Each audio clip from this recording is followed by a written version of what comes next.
Our problem is that God created the world, and God created man, and he put man in the garden to keep the garden, and he gave the man a command, and he held that man to perfect, perpetual obedience to that command, and he promised him life if he kept it and death if he didn't, and he didn't keep it. He ate.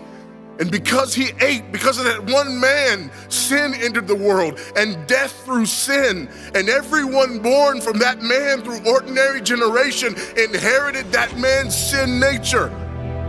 And because of that sin nature, sins proceed from it. And our world is broken because of that sin.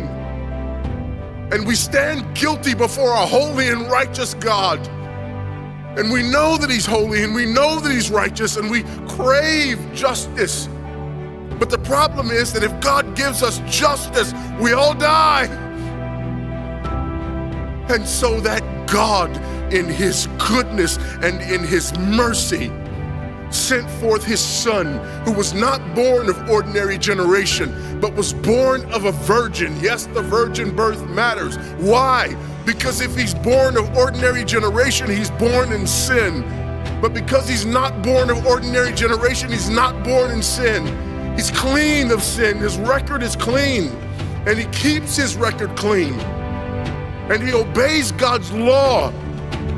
And because he's fully God and fully man, he obeys the law of God on our behalf in his active obedience. And then in his passive obedience, God made him who knew no sin to be sin for us. All we like sheep had gone astray. Each of us had turned to his own way, but God laid upon him the iniquity of us all. And Christ died for sin once for all, the just for the unjust. And God imputes our sinfulness to him. And he nails our sinfulness to the tree.